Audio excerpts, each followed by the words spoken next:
السلام علیکم ناظرین اکرام، بابری مسجد کے اوپر پہلا ہتھوڑا چلانے والا بلویر سنگھ کون تھا؟ سنتے ہیں آج ان کی کہانی۔ 6 دسمبر 1992 کی یہ گھٹنا ہے۔ ناظرین ویڈیو کو پورا دیکھیں۔ ویڈیو پہلی بار دیکھ رہے تھے ویڈیو کو لائک کریں، چینل پر پہلی بار ہے تو چینل کو لازمی سبسکرائب کر لیں۔ تو ناظرین ویڈیو شروع کرتے ہیں۔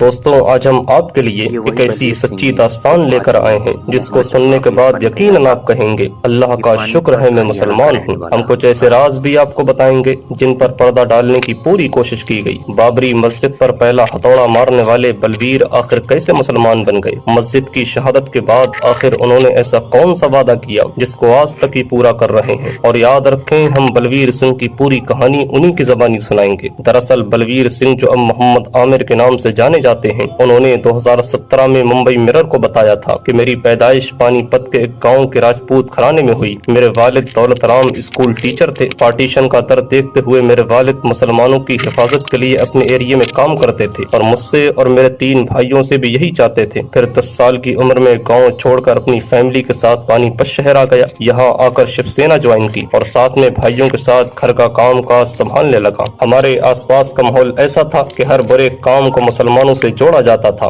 بائیں ہاتھ سے کھانا کھاؤ تو بھی یہی بولا جاتا تھا مسلمان ہے کیا؟ یہ بات میرے دماغ کے اندر بٹھائی گئی کہ ہمارے اتہاس کے ساتھ چھیڑ چھاڑ ہوئی ہے۔ بابر اورنگزیب جیسے لوگ ہمارے دیش آئے، ہمارے مندر توڑے، ہماری زمینوں پر قبضہ کیا۔ یہ سب میرے دل کے اندر پل رہا تھا اور میں صرف اپنی مردانگی دکھانے کے لیے ایک موقع تلاش کر رہا تھا۔ ایودھیا کے لیے کوچ کیا تو میرے دوستوں نے مجھ سے کہا کچھ کیے بغیر واپس مت آنا۔ پھر 5 دسمبر کو اپنے دوست یوگیندر پال کے ساتھ ہزاروں کی بھیڑ چیرتا ہوا مندر یہیں بنوائیں گے، کلیان سنگھ کلیان کرو، مندر کا نرمان کرو، ان جیسے نعروں کے بیچ میں اپنی کدال لے کر بابری مسجد کے گنبد پر چڑھ گیا اور مسجد کو شہید کرنے میں پوری جان لگا دی۔ مسجد کی شہادت کے بعد پورے دیش میں دنگے ہوئے۔ اتنے بڑے کانڈ کو انجام دینے کے بعد میں اور میرا دوست یوگیندر پال پانی پت پہنچے تو یہاں ہمارا کسی ہیرو کی طرح ویلکم کیا گیا، لیکن گھر کا ماحول الگ تھا۔ پتا جی نے الٹیمیٹم دے دیا کہ ان کے گھر میں یا تو بلبیر رہے گا یا وہ خود۔ پھر میں نے خود گھر چھوڑنے کا فیصلہ کیا اور اپنی وائف کو ساتھ چلنے کو کہا، لیکن وائف نے انکار کر دیا تو اکیلے ہی نکل گیا۔ ہر طرف دنگے بھڑک گئے تھے، اس لیے میں کھیتوں کھنڈروں میں چھپتا رہا۔ کسی بھی داڑھی والے کو دیکھ کر میں ڈر جاتا تھا۔ کچھ مہینے فراری کاٹنے کے بعد پتا چلا کہ باپ کی ڈیتھ ہو گئی ہے تو گھر واپس آیا، لیکن گھر والوں نے بہت برا بھلا کہا، بلکہ باپ کی موت کا ذمہ دار مجھے بنا دیا گیا۔ ساتھ یہ بھی بتایا کہ مرنے سے پہلے ان کی سخت ہدایت تھی کہ بلویر ان کے کریا کرم میں شامل نہ ہوں۔ دوسرا جھٹکا تب لگا جب مجھے پتا لگا کہ مسجد توڑنے اس کے ساتھ گیا یوگیندر اب محمد عمر بن گیا ہے، یعنی دھرم بدل کر مسلمان بن گیا ہے۔